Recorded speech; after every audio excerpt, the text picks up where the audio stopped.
Well, let's get the conversation started, everyone, tonight. There are a lot of issues on the table as regarding the budget for 2019, the convening of the National Assembly and the executive and the legislature, the relationship in the past week. So tonight, we'll bring people with experience that can give us insight into what happens in that National Assembly chambers at this kind of time. And of course, those who have executive experience. Joining me tonight is a former Minister of Works and a former Senator, a PDP chieftain, Senator Adeshaye Ogunlewe. He joins us in our Lagos studio. From our Abuja studio is a former lawmaker, a former House of Representative member, and an APC chieftain, Honorable Ali Ahmed Wadada. Thank you so much, gentlemen, for your time on the program today.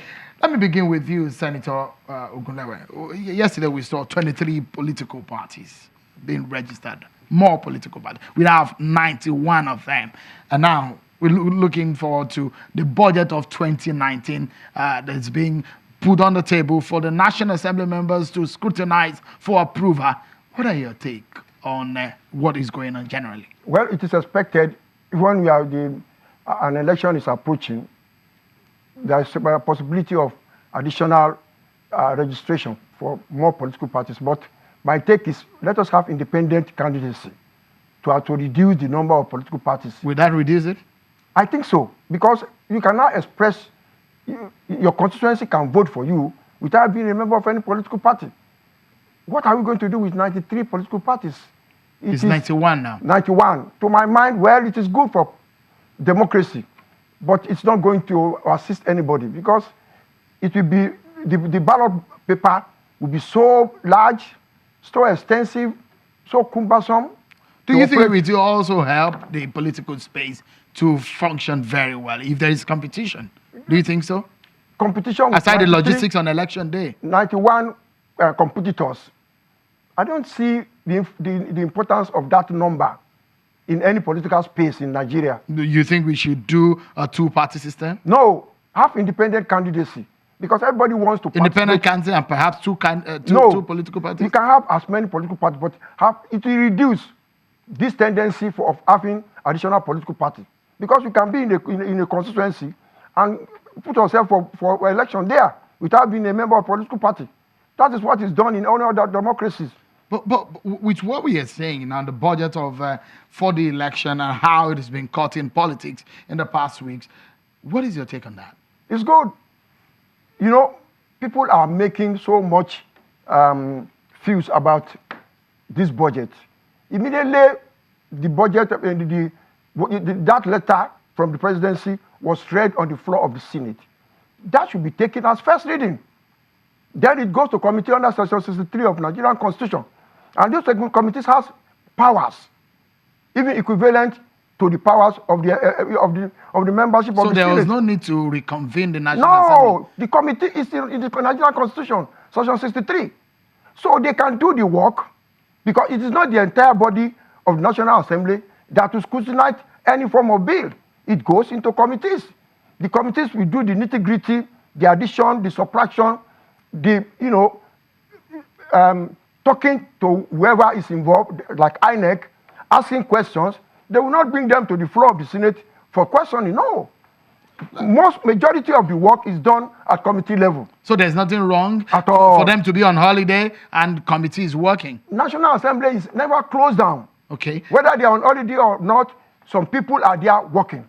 Honorable Wadada, at this rate, with what we are saying, and now that the scrutiny on the budget of 2019 election is going on, do you think we are on the right track?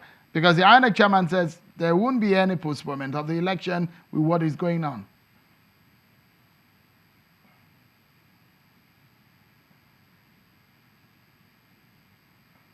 But the question is, after the president's letter was read on the floor of the Senate, that should have ideally been considered as first reading of that proposal.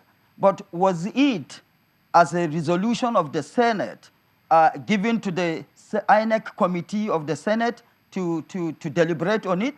Because if it is not, or it was not resolved by the Senate for the committee to work on it, So the committee does not have on its own, yes, it falls under its direct responsibility, but without resolution of the Senate, the committee does not have the go-ahead, if I may use that word, to deliberate on the proposal and then bringing it back to the committee of the whole. So really and truly, what should have been done was after the president's communication was read on the floor of the Senate, it should have been committed to the Senate Committee on Electoral Matters. So then the committee would have been empowered by the resolution of the Senate to look at the issues in the proposal and then report back, because whatever they get as a result of interaction with the officials of the INEC would have been brought back to the Senate, but that is not and will not be applicable as the case is today. Let me ask you, what are your fears? Because the request of the president for virement from the constituency project as a supplementary to the budget of 2018, do you have fears that the lawmakers may frown at that?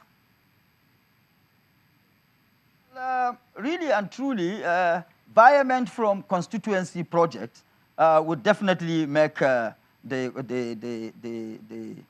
legislators not happy, because that is what they would have taken back to their constituents or the electorate to make them as happy as they should be as taking back to them dividend of democracy. But the subject at hand is much more important than that, because without democracy, there wouldn't have been constituency. Without democracy, there wouldn't have been elections. And if elections will have to be held, of course, INEC must be funded. And Honorable Wadada, just for a moment, let me allow a data expert. His area of focus is budget, and he knows how to break down the figures. The co-founder of Budget, Mr. Onigbinde, joins us from Abuja. Thank you so much, Mr. Onigbinde. What do you see? What can you make sense of in the INEC budget? The comparison between the 2015 budget and the 2019 budget. Give us a sense of what these figures means to you. All right, so INEC has requested for 242 billion naira for the elections for 2019. If you look at the 2015 budget, this is a huge difference on the basis of this. And you can't take away the fact that there is going to be inflations. But you can explain that how do we move from 108 billion naira in 2015 to 242 billion? I think there's a need to deeply interrogate how much the INEC is requesting for. But if you specifically for INEC, if you look at the total bundle, it's 242 billion. But specific for INEC, INEC wants 189.21 billion naira for the elections.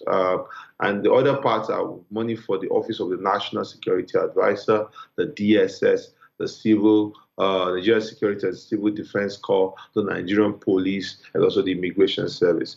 I think that the problem here is that there should be more transparency of what INEC is spending 189 billion from. And the INEC itself has not made its budget, details of INEC's budget. I mean, its own core budget is not public.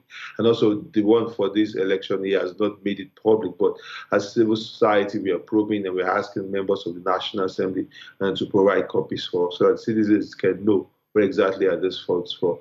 But the executive is asking that the funds be taken from the environment projects that will start by the national. Let me pause you for a moment, Mr. Onigbinde, because I would like you to touch on that. Thankfully, we have two experienced lawmakers on the program today, so we'll make a sense of that. But also, the chairman of the APC insisted also yesterday that Senator Bukola Saraki should leave the Senate president's seat. So now that we have Senator Adeshaye Ogunlewe and Honorable Wadada here, they'll give out a sense of what they make of what is happening in the National Assembly, the politics. That's after now, everyone. Join us again.